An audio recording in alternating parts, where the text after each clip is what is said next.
Hola, buenas, me llamo Ana Yach y en este vídeo os voy a comentar el circuito que sigue la contabilidad desde que tenemos el documento hasta que se incorpora el dato en las cuentas anuales y veremos también qué tipo de normativa debemos utilizar. En cuanto al circuito, la idea es que para que un dato figure en las cuentas anuales, previamente lo que está recogido en facturas, en nóminas, en modo de liquidación de IVA, en retenciones, en contratos, lo debemos transcribir, esa información que está en el documento, entrarla en el libro diario, que es donde ponemos la información completa de cada operación. La forma de transcribirlo, lo veremos, utilizamos el código, crear la cuenta, un número para identificar cada tipo de operación. Luego habrá que ver por qué importe lo valoramos. Una vez esté en el libro diario reconocido, ya tendríamos que ese dato también está actualizado en los saldos del libro mayor. Y a partir de ahí, que sale un resumen a través de cada código de movimientos y saldo, nacería el formato del balance de cierre y la cuenta de resultados. Nos queda por redactar la memoria. Ya digo, la información que es pública sería ese formato final de las cuentas anuales, pero para llegar ahí, hablando claro, el trabajo del contable es esa idea de aprender cómo contabilizar en el libro diario, cómo codificar correctamente y luego aprender cada tipo de operación, cómo la valoramos.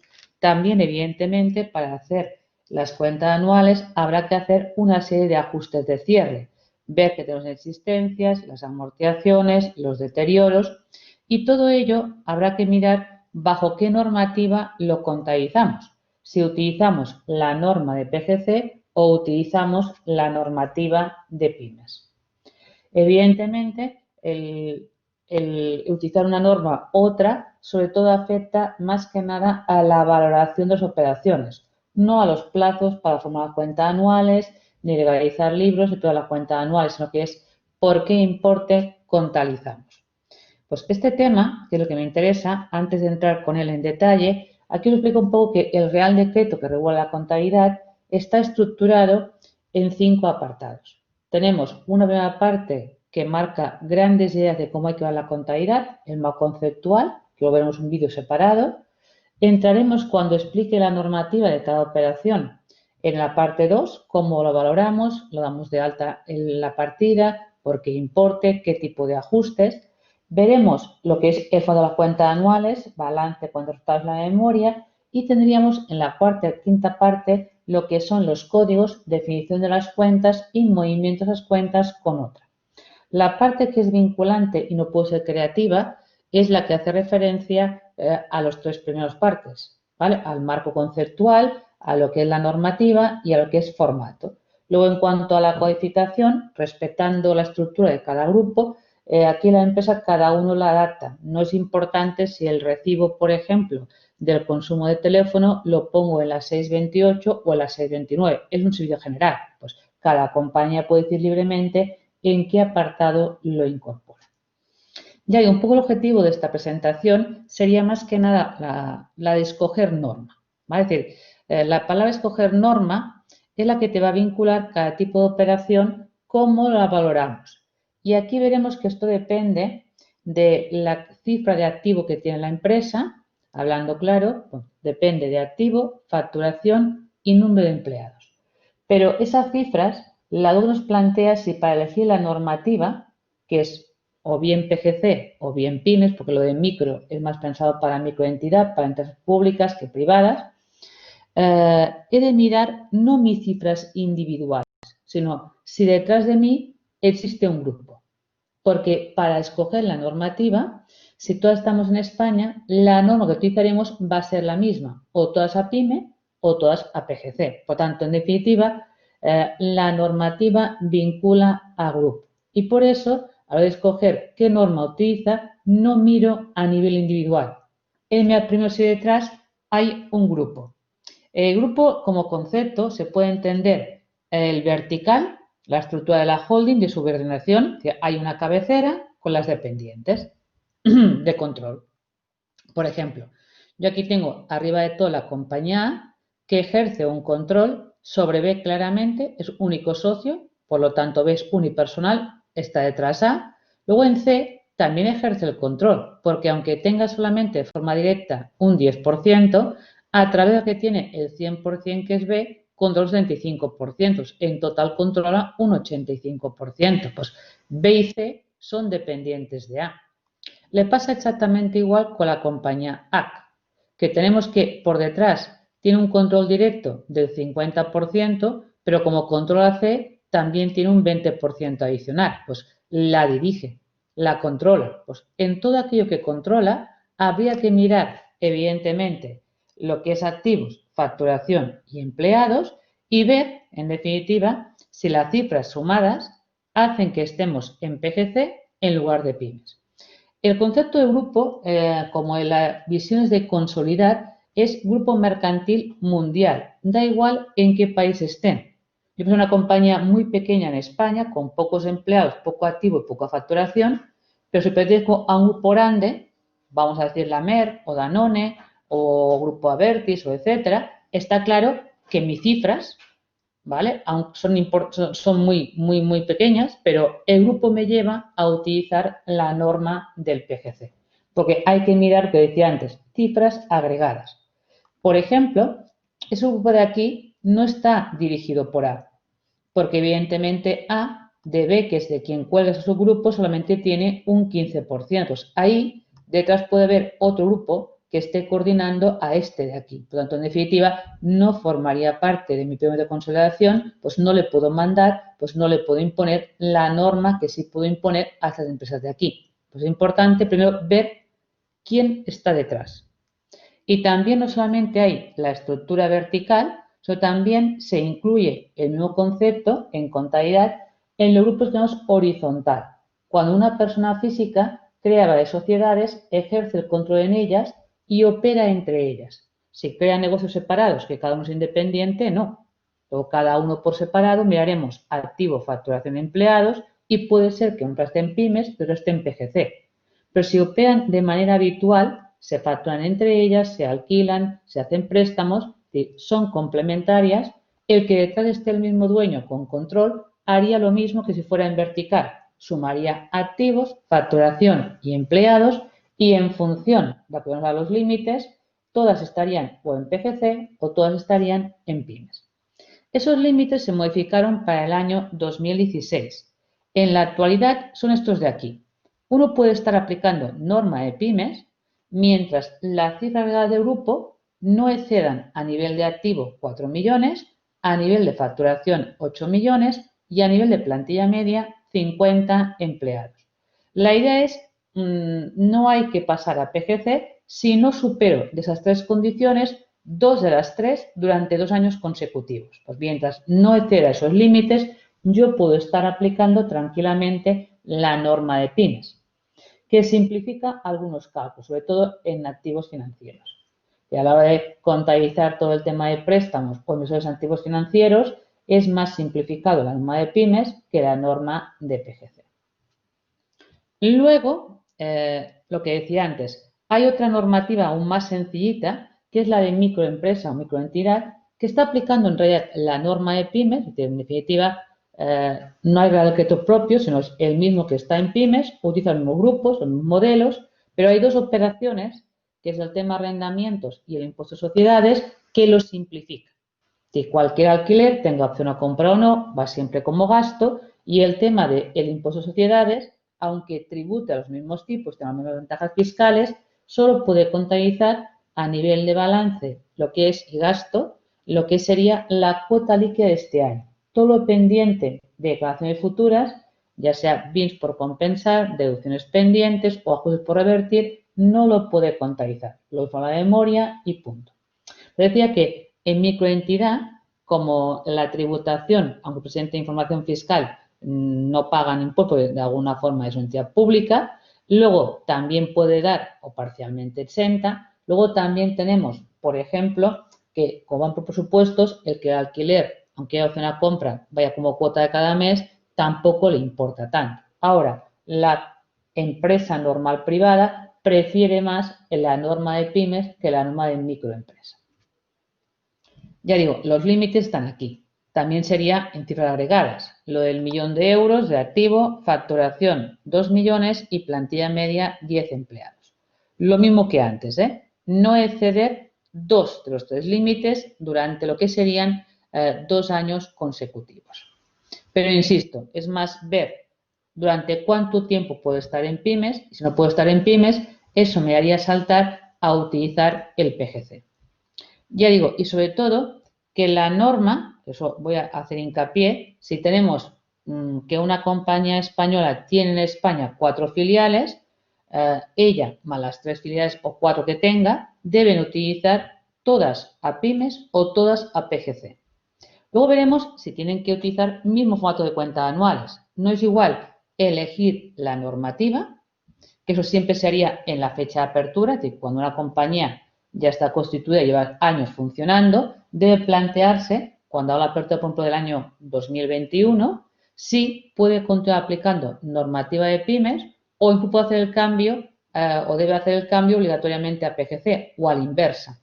Para ello tiene que ver a partir de año lo que decíamos antes, quién está en el grupo hasta el año pasado, coger datos agregados del año pasado y anterior y ver si cumple los límites. Si los límites lo expulsan, todo el mundo saltará a PGC o todo el mundo estará en pymes. Si no hay grupo, depende de tus cifras individuales. La normativa lo que va a hacer es, por ejemplo, si yo invierto en comprando acciones cotizadas, he de tener en cuenta la cotización de cierre, tanto si sube como si baja, habrá que ajustarla siempre. Pues esto es distinto según sea pymes o según sea PGC. Por lo tanto, o un préstamo, todos los gastos funcionales del préstamo pueden ir directamente al grupo 6 o no. Eso depende si hago pymes o hago PGC. Lo trabajaremos luego en cada uno de los temas, pero es importante, antes que nada, ver la información contable de las cuentas anuales bajo qué normativa está diseñada, ¿vale? Es decir, si aplica PGC o aplica pymes. Luego está el tema de formatos. ¿Qué número de documentos debe depositar la empresa en el registro mercantil? Si la gente está en pymes, solamente hay un modelo y solamente hay 3 documentos. Un balance con información agregada, una cuenta de resultados que separa explotación, financiero, calcula antes de impuestos, el IES lo contabiliza y es después de impuestos. Y una memoria muy simplificada con 10 puntos. O sea, la gente que utiliza normativa de pymes. La gente que está en PGC, claro, tiene 2 tipos de formatos, abreviado y normal. Luego la pregunta es, bueno, pues, ¿tengo libertad para que cada uno del grupo elija libremente si hace abreviado o normal? Esa libertad la tendremos si el grupo mercantilmente está obligado a consolidar. Si el grupo está obligado a consolidar, se lo regularon a partir del año 2016, cada una, ¿vale?, mirará, es decir, estando en PGC, podrá hacer formato de abreviados si sus límites individuales en los 2 últimos años no superan los límites, es decir, de 4 millones, de 8 millones o la plantilla media de 50 en relación con el balance de la memoria. Con relación a cuenta de resultados, podría hacer el abreviado cuando no excedan las cifras de activo de 11.400, facturación el doble, 22.800 y plantilla media 2.50. Pero insisto, solo es posible que todo es un modelo distinto al resto del grupo si el grupo presenta cuentas consolidadas. Si el grupo no está obligado a consolidar, como se haría por agregado del grupo, o todo el mundo hace formato abreviado o todo el mundo hace formato normal. La ventaja del abreviado es que solamente hay que hacer 3 documentos. Y haría un balance con las reglas de valoración de PGC, ¿vale? Una memoria que es más simplificada que la normal, ¿vale? Y lo que sería una cuenta de resultados. Es decir, no está obligada a depositar ni la variación del patrimonio neto ni realizar el F. Claro, pues si los límites individuales la expulsan de los 4 millones, 8 y 50, pasa a los 5 documentos. De que solamente la que está en PGC, ¿vale?, y exceda estos límites de aquí, de los 4 millones, 8 millones y 50, 2 de los 3 años consecutivos, estarán publicando la información completa, es decir, un balance, una cuenta de resultados, una memoria completa y además deben añadir el estado de cambio de patrimonio neto, de qué valía el negocio a nivel de patrimonio neto hace 3 años y qué vale el año anterior y qué vale este año. Y sobre todo el documento que es el estado de pagos y cobros, que sería estado de flujo efectivo. De qué tesorería disponemos y de dónde se genera, si de explotación, de inversión o de financiación. Por tanto, en definitiva, los 5 documentos solo para la gente que quería formato modelo normal. Y una memoria mucho más extensa y complicada que lo que sería en definitiva la idea de el abreviado.